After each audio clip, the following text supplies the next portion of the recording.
하나님의 다른 이름에 대해서 함께 말씀을 듣고 있지요.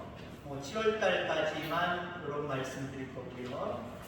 8월 달에는 다른 말씀들이 아마 나가게 될 것입니다. 우리는 하나님을 믿는 사람, 보통 신자라고 이야기하지요.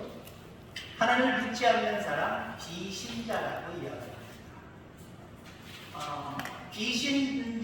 비신자들 가운데 우리가 신자임을 어떻게 드러내 보일 수 있겠습니까? 교회 출석하고 있다라고 하는 것, 물론 그것도 있겠지만 거룩에 있습니다. 안 믿는 사람보다 신자는 좀 더 성결해야 되고 좀 더 거룩해져야 됩니다. 이것이 중요한 거예요. 나의 거룩을 통해서 비신자들이 우리랑 다른 사람, 구별된 사람, 뭔가 있는 사람, 그래서 신자라고 하는 부분을 드러내야죠. 어떤 거룩의 모습, 성결의 모습에서는 예전에 믿지 않을 때나 믿을 때나 똑같거나 오히려 더 악해지면서 나는 믿는 사람이다 라고 이야기할 수 없다라고 하는 겁니다. 요즘날 그리스도인들이 많은 비신자들 사이에서 욕을 먹고 있지요.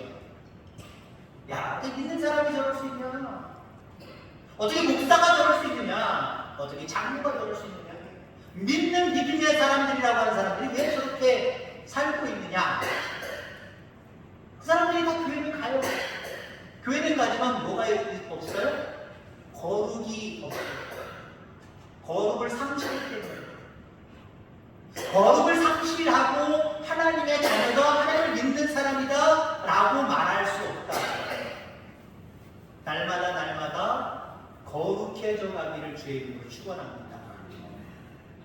오늘 제목의 말씀이 여호와 메카 뒤시켄이라고 하는 단어입니다.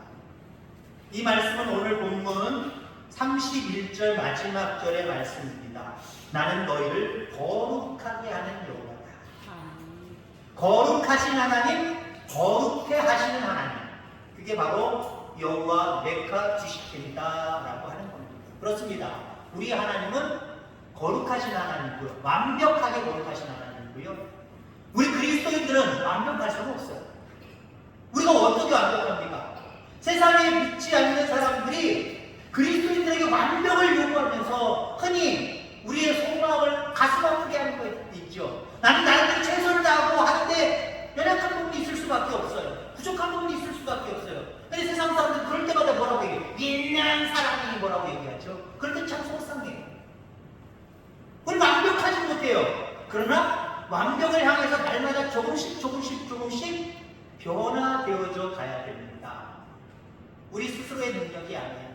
우리를 거룩하게 하시는 여호와 메카 뒤시켄의 하나님이 우리 가운데 함께 하시고 우리가 그분께 모든 것들을 맡길 때에 그분은 우리에게 완벽은 아니지만 날마다 조금씩 주님 오시는 그 날까지 우리로 하여금 거룩하게 계속해서 다듬어 가심을 기억하기를 주의 이름으로 축원합니다. 거룩은 죄에 물들지 않는 겁니다. 죄를 멀리하고 치료하는 겁니다. 이런 부분들이 여러분들 가운데 있어져야 될 줄 분명히 믿습니다. 하나님이 원하시는 것은 세상의 거룩함을 보여주는 거예요. 교단 마크 보여주면서, 십자가 보여주면서 나 믿는 사람이야, 나 어느 교회 출석하고 있어, 이것으로 우리를 증명해내는 것이 아니라 거룩함으로 말미암아 우리 속에 하나님을 드러내 보여야 됩니다. 그게 바로 우리를 거룩해 하시는 하나님의 자녀의 모습이다라고 하는 거죠. 우리가 거룩해야 될 이유가 어디에 있습니까? 우리가 거룩하지 않으면 하나님 욕먹고 나도 욕먹기 때문에, 내가 거룩하지 않음으로 말미암아 다른 사람들이 나를 어떻게 생각하냐, 뭔 상관이야, 보통 이렇게 얘기하죠. 책임감 없는 사람들이 보통 그렇게 얘기합니다. 뭔 상관이야, 뭔 상관이야. 상관 있습니다. 상관 있다라고 생각하는 게 믿음이에요. 나의 행동과 나의 삶이 하나님이 욕먹고 안 목표와 상관이 있다라고 생각하는 게 믿음의 사람이라니까요. 나의 행동 하나하나가 하나님의 영광이 되어지기도 하지만 때로는 하나님의 영광을 가르고 하나님 욕먹게 하고 당연히 그렇게 생각하고 그렇게 행동하는 나 또한 세상 사람들에게 손가락질 당할 수밖에 없다라고 하는 겁니다. 하나님 우리를 이 땅에 존재케 하신 이유는 분명하지요. 하나님께 영광을 올려드리는 것, 우리를 통해서 하나님 영광 받으시는 것, 이거는 흔들림 없는 우리가 이 땅에 존재하는 뚜렷한 이유고 뚜렷한 목적입니다. 고린도전서 10장 31절에 보면 너희가 먹든지 마시든지 무엇을 하든지 다 하나님의 영광을 위하여 하라.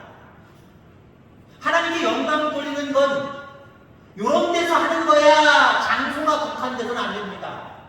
성전에 오면 아우 거룩해야지. 말 함부로 하지 말아야지. 물론 그렇게 해야 돼요.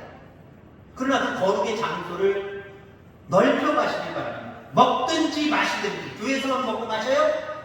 오히려 일주일 동안 생각할 때 세상에서 내 가족들과 세상 사람들과 먹고 마시는 일이 훨씬 더 많습니다. 교회에서 먹고 마시는 일 오전 한 대나 뭐 길게는 뭐 24시간은 안 되지만 한 10시간 뭐 한 8시간 요 정도 6시간 그것밖에 안 돼요. 내가 하나님 앞에 영광을 돌려야 되겠다라고 하는 거룩한 모습으로 서야 되겠다라고 하는 여러분 장소를 늘려가시기 바랍니다. 먹든지 마시든지 무엇을 하든지 일상생활을 다 포괄하고 있는 말들이에요. 그 모든 일상적인 삶 가운데 하나님께 영광을 올려드리는 것, 이것이 우리의 본분임을 기억하기를 간절히 소망합니다. 자, 그렇게 하기 위해서는요, 우리가 하나님 앞에 살고 있다라고 하는 그런 믿음의 의식이 필요해요. 여기 아무도 없다, 보는 사람 없다, 듣는 사람 없다. 보면 어떻고 안 보면 어떠냐, 들으면 어떻고 안 들으면 어떠냐, 이게 아니에요. 하나님 앞에서 내가 지금 살아가고 있다. 코랑데오예요, 코랑데오. 하나님이 지켜보고 계신다. 하나님이 듣고 계신다. 하나님은요, 우리가 말하는 대로 우리가 한 행동을 그대로 다 보고 듣고 보고 그대로 행하시는 하나님. 그렇기 때문에 무엇을 하든지 우리가 거룩해지기 위해서는요, 하나님 앞에서 내가 지금 살아가고 있다라고 하는 믿음의 의식들을 가지고 살아가는 저와 여러분들 다 되기를 주의 이름으로 축원합니다. 어떤 심리학자가 말하는 글 중에 이런 글이 있습니다. 그리스도인들은 스스로 살아계신 하나님을 믿고 있다고 말하지만 그들의 행위로는 스스로 하나님이 죽은 것처럼 행동하고 있다. 입으로는 우리 하나님 살아계셔, 오늘도 살아계셔서 역사하고 계셔 라고 말하지만 그들의 일상적인 모든 삶은 하나님이 죽은 것처럼 생각하고 살아가고 있다. 뭔가 다가오는 말씀 아닙니까? 수요일날인가요? 제가 그런 말씀을 드렸습니다. 언제인지 제 기억이 안 나네요. 니체라고 하는 철학자가 신은 죽었다 라고 선포했습니다. 많은 신학자들이나 많은 믿음의 사람들이 반박을 했어요. 무슨 소리냐? 하나님은 살아계시다. 아니다! 하나님은 신은 죽었다. 그 이유를 내가 증명해 보겠다. 그러면서 증명하는 증거물로 무엇을 제시했느냐? 교회를 제시했습니다. 교회를 봐라. 오늘날 교회를 봐라. 그 니체 시대 속에서 얘기하는 거예요. 오늘날 교회를 봐라. 그 오늘날 교인들을 바라봐라. 어디 그들의 행동들이 살아계신 하나님이 계신 것이 드러나게끔 행동하고 있느냐? 교회를 보면은 신은 죽은 게 맞다. 많은 신학자들이, 많은 기독교인들이 그 말에 입을 닫아버립니다. 맞는 말입니다. 이론적으로는, 그들의 신앙적인 모습으로는 신은 살아있는데, 신이 살아있는 모습을 우리의 삶을 통해서 보여주고 교회를 통해서 보여줘야 되는데 그걸 못 보여주고 있다는 거예요. 그러니 신은 죽었다라고 말하고 있는 거고요. 오늘날 교회가 신이 죽었다라고 하는 것을 증명하는 증거물이다라고 이야기합니다. 우리 교회는 우리 교회 안에 신앙생활하는 우리 그 모든 태학교회 성도들은 신이 살아계심을 증거하는 그런 여러분들 다 되기를 주의 이름으로 축원합니다. 하나님 앞에서 내가 살아가고 있다. 그 날마다 조금씩이에요. 급격하게 됐으면 좋겠지만 그 급격하게 뚝 일어나는 일들이 아니에요. 조금씩 변해가는, 거룩해져가는 저와 여러분들 다 되기를 주의 이름으로 축원합니다. 32절 나는 너희를 거룩하게 하는 여호와요 라고 말씀을 하고 있지요. 32절이죠, 그렇죠? 32절 뒷부분에 나는 너희를 거룩하게 하는 여호와요. 하나님은 예수 믿는 우리를 구원하셨습니다. 예수 믿는다라고 하는 그것 때문에 우리는 구원을 받았다라고 하는 거죠. 그렇게 구원하신 목적은 우리를 의롭고 거룩하게 하기 위한 겁니다. 하나님의 백성으로 우리를 인치시기 위해서 만들어가고 있다. 거룩함만이 우리가 하나님 앞에 또한 머물 수 있는 그런 어떤 모습임을 기억하길 간절히 소망합니다. 우리가 거룩하지 않으면요 하나님 앞에 머물 수가 없어요. 하나님 앞에 설 수가 없어요. 그러나 좀 더 거룩해지기 시작을 하면 늘 날마다 우리는 하나님 그 존전 앞에 설 수 있다라고 하는 거죠. 그래서 히브리서 12장 14절에 보니까 모든 사람과 더불어 합평함과 거룩함을 따르라. 이것이 없이는 아무도 주를 보지 못합니다. 아무도 주 앞에 서지 못합니다. 거기 거룩함을 얘기하고 있습니다. 거룩함을 따르라고 이야기합니다. 그래야 하나님 앞에 선다는 거예요. 하나님 품에 안긴다는 거예요. 하나님의 그 계획 속에, 그 은혜 속에, 그 복 속에 들어갈 수 있다라고 하는 거예요. 가령 예를 들어서 여러분들 지금 안식일을 지키고 있습니다. 안식일을 지키라고 명령하셨는데 안식일을 지키면 사실 실질적으로 누가 유익할까요? 물론 하나님 영광 받으시지만 우리 유익하라고 하나님이 안식일을 제정하시고 안식일을 지키라고 말씀하시는 거예요.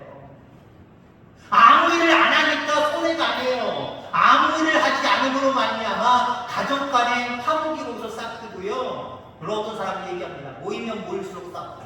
안 모이는 게 최고라고. 그건 너무 세상이 썩어지고 있고 썩어진 증거물로 제시되는 부분입니다. 하나님 가족을 화목하게 만드셨어요. 그 가족을 통해서 작은 교회를 이루고 그 가족을 통해서 작은 천국을 이루도록 하신 거예요. 안식일을 지킴으로 말미암아 아무 일도 하지 않으고 정지시켜놓고 가족과 함께 얘기드리고 가족과 함께 시간을 보내는 겁니다. 가족이 화목해질 수밖에 없어요. 주의를 지킴으로 말미암아 결국 유익을 얻는 것은 우리들이다라고 하는 거죠. 그래서 거룩해지기 위해서 날마다 하나님의 말씀들을 실천해 나가는 그런 저와 여러분들 다 되기를 주의 이름으로 축원합니다. 자, 그러면 우리가 어떻게 거룩해질 수 있느냐? 물론 지금까지 얘기하면서 은근슬쩍 한두 개를 끼워 넣었습니다만은 구체적으로 우리가 거룩해질 수 있는 방법을 요셉과 다니엘에게서 배워보자. 우선 요셉에게서 우리가 거룩해지기 위해서 어떤 걸 배울 수 있느냐? 죄를 범할 자리에서 벗어나시기 바랍니다. 거룩해지지 못하는 결정적인 요소는 죄의 자리에 있기 때문에 그래요. 거룩이 뭐라 그랬습니까? 서두에 이렇게 말씀드렸죠. 죄를 멀리하는 것, 죄를 싫어하는 것이라고 분명히 말씀드렸어요. 요셉 보세요. 비록 노예로 팔려가서 남의 집에서 종살이하고 있지만 보디발의 집에 가정총무가 되었습니다. 보디발의 아내가 젊은 남자, 잘생긴 남자, 근육질의 남자 요셉을 보고 죄송한 표현이면 뿅 가고 있는 거예요. 저거 한번 내가 품었으면 좋겠다. 마치 아무도 없을 때에 요셉을 유혹합니다. 유혹을 하니까 요셉이 죄를 멀리한 거룩한 품성을 가졌기 때문에 그 유혹에 넘어갑니까? 넘어가지 않습니다. 그랬더니 이 보디발의 아내가 요셉의 겉옷을 벗기려고 자꾸 끌잖아요. 안 됩니다 그랬으면 같이 잡혔을 것 같아요. 올라가면 싹 잡는 대로 싹 벗고 그냥 도망쳐 버렸어요. 물론 그렇게 했어도 나중에는 성추행범으로 누명 써서 감옥에 들어갔지만 하나님은 기뻐하셨어요. 적당히 타협하고 야 이 부잣집에 이 안주인이 나를 유혹함으로 말미암아 그냥 눈 감고 내가 그 죄를 범하면 뭔가 유익해지지 않겠느냐라고 하는 유혹도 있었을 거예요. 그러나 요셉은 거룩해지기를 원했습니다. 내가 비록 이렇게 험난한 인생을 살아가고 있지만 나를 들어서 결국 꿈대로 큰 인물이 되게 하실 그 하나님을 바라보면서 거룩하기를 마음속에 늘 다짐하고 살았습니다. 그래서 그 죄의 유혹의 자리에서 과감히 벗어났지. 여러분, 우리는 죄의 유혹의 자리가 있을 때 맞서 싸우는 것도 중요하지만 싸워서 이길 만한 힘이 우리에게 없어요. 될 수 있으면 그 자리를 피해버리는 거예요. 그 자리를 피해버리는 거예요. 그렇습니다. 우리가 거룩해지기 위해서는 요셉이 죄의 자리를 멀리하고 떠나갔던 것처럼 우리 속에 죄의 자리 분명히 있습니다. 없는 건 없어요. 죄의 자리 분명히 있어요. 이 자리에 유혹받고 현혹받아도 빠지지 말고 죄의 자리에서 모든 것들을 포기할지라도 도망칠 수 있는 그 믿음이 저와 여러분들에게 있기를 간절히 소망합니다. 그럼 우리는 좀 더 거룩해져 가는 거예요. 그 다음에 다니엘에게서 우리가 거룩해지는 방법을 배울 수 있는데 그 모습은 무엇이냐면 뜻을 정하는 거예요. 내가 거룩하게 살겠다 라고 하는 이 고백이 날마다 있기를 간절히 소망합니다. 예수 믿을 때, 세례 받을 때, 임직 받을 때 결단하고 결심하는 것, 그것만 가지고 살면 안 돼요. 매일마다 아침마다 여러분 고백하시기 바랍니다. 하나님, 거룩하게 살겠습니다. 하나님이 기뻐하시는 모습을 취하며 살아가겠습니다. 어떤 유혹이 온다고 할지라도 그 유혹 앞서 잡지 아니하고 하나님 앞에 영광 돌릴 수 있는 그 길을 선택하고 내가 살아가겠습니다. 뜻을 정하시기를 바랍니다. 이스라엘이 바벨론에 의해서 멸망하죠. 구체적으로는 유다가 바벨론에 의해서 멸망을 당합니다. 그때 멸망당할 때에 애굽에 있는 사람들을 끄집어서 바벨론으로 포로로 잡아갑니다. 뭐 다는 아니고요.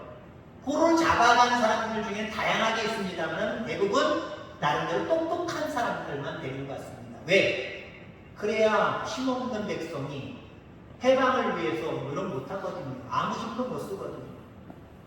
거기에 선발된 사람이 바로 다니엘입니다. 어린 소년이었어요. 그래서 그렇게 특출한 사람들만 또 바벨론으로 잡아가서 누구하는 사람이 훈련을 시켜서 나름대로 자기들의 인재로 사용하려고 합니다. 근데 여러분들, 이 다니엘이 무엇을 결정합니까? 그 느부갓네살 왕이 주는 포도주, 음식, 이게 다 제사 음식이라는 거예요. 하나님이 주신 음식이 안 되는 거예요. 하나님이 주시지 않는 제사 드린 음식으로 하나님의 거룩한 내 몸을 더럽게 할 수 없다 라고 말하면서 자기를 교육하고 있는 판단장에게 자기와 뜻을 같이 하고 있는 사람들이 나 왕이 준 거 안 먹겠습니다. 근데 왜 판단장도 참 어이가 없지요? 이게 감히 왕이 준 걸 거부를 해? 그리고 어떻게 감옥에 가두든지 혼을 내가서라도 그냥 주는 거 아무 소리 없이 먹게 만들어야 되는데 그냥 허락을 해요. 10일 동안만 우리를 시험하소서, 우리한테는 채소만 주시옵소서, 다른 우리들한테는 그냥 왕이 주는 거, 포도주, 왕이 주는 음식 다 주십시오. 육식의 음식들 다 주세요. 우리는 야채만 주세요. 하나님이 그대로 허락을 했는데 10일 후에 놀라운 결과가 나타나지요. 뜻을 정하여 세상에 더러운 것들로 하나님의 거룩한 몸을 더럽힐 수 없다고 하면서 뜻을 정하여 왕이 주는 포도주, 왕이 주는 음식을 먹지 아니하고 그냥 자연스러운 그 야채만 먹었던 다니엘과 그의 친구들은요, 10일 후에 얼굴이 저처럼 기름 줄줄줄 흐르고 보기 좋게 됩니다. 그런데 나머지 왕의 음식을 먹고 고기를 먹고 포도주를 먹었던 사람들은 성경 그대로 얘기하면 탈의해요. 매가리가 없이 푸석푸석하고 살도 빠지고 파리파리하는 거예요. 이게 하나님의 은혜예요. 우리도 뜻을 정하고 살아갈 수 있는 저와 여러분들 다 되길 바랍니다. 나는 거룩하게 살아요. 나는 하나님의 자녀. 그렇기 때문에 이 죄악의 유혹 내가 받아들일 수 없다. 거룩해질 수 없기 때문에 이와 같은 삶을 살아갈 수 없다. 나는 하나님의 자녀다. 나는 반드시 거룩하게 살아간다. 이런 고백과 다짐이 매일매일 있는 게 중요합니다. 여러분 예전에 국민학교 다니실 때 국기에 대한 맹세, 그 다음에 국민교육헌장 줄줄줄줄 외우셨지요?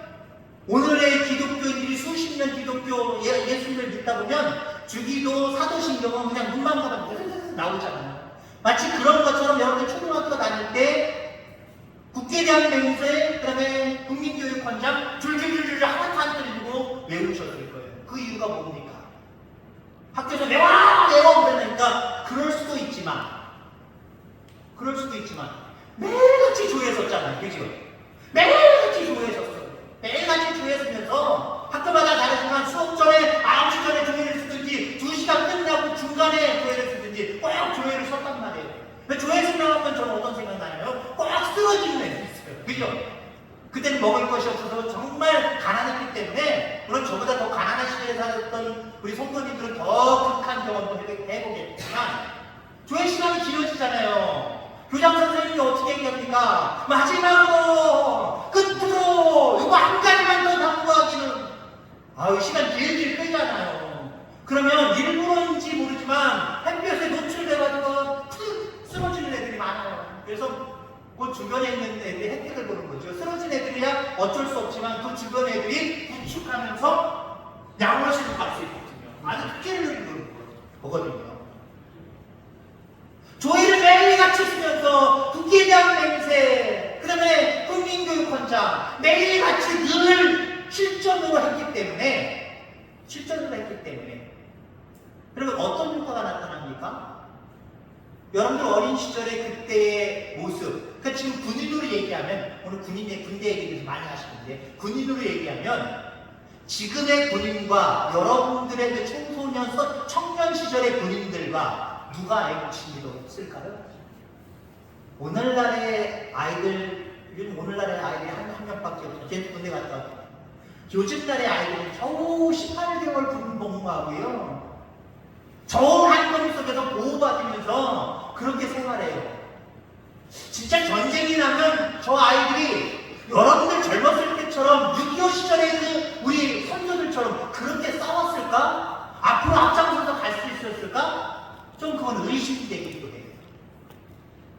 정말 나라와 민족을 위해서 목숨을 바치는 그 충성심이 과거에 있었단 말이에요. 그 이유가 뭐예요? 날마다 국기에 대한 맹세, 국민교육헌장 이거 외우면서 외운 게 입으로 표현되어진 거잖아요. 고백되어지는 거잖아요. 여러분 입으로 자꾸 고백하면요 그대로 따라하는 습성이 우리의 심성 가운데 있게 됩니다. 말하는 대로 움직이는 그런 어떤 습관들이 우리 가운데 있다는 거예요. 하나님을 만들어 놓으신 거예요. 그러니까 어쩌다가 한번 고백하는 것보다 매일처럼 고백하는 게 대단히 중요하다는 거죠. 습관의 힘이라는 책이 있습니다. 이 저자가 이렇게 이야기합니다. 일상적인 행동의 90%는 습관을 바탕으로 하고 있다. 우리가 매일 행동하는 것은 거의 대부분이 습관이다. 모든 사람들은 좋은 습관과 나쁜 습관을 가지고 있다. 여러분들은 하나님 앞에 어떤 습관을 가지고 있습니까? 하나님이 기뻐하시는 좋은 습관들을 가지시길 간절히 소망합니다. 근데 습관은 우리가 고백하는 대로 서서히 그렇게 살아가는 게 한두 개 계속 모이면서 그것이 나중에 습관이 되는 거예요. 신앙은 습관입니다. 여러분 지금까지 좋은 습관 가지셔서 하나님 앞에 영광을 돌리시기 바랍니다. 하나님의 은혜입니다. 앞으로도 더 좋은 습관들을 자꾸 불려나가시길 바랍니다. 자꾸 입으로 고백하고 고백한 대로 행동하다 보면 처음에는 힘들고 어렵지만 나중에는 당연한 모습처럼 돼버리는 거예요. 여러분 새벽 예배도 여러분들 훈련입니다. 습관이 그렇게 되는 거예요.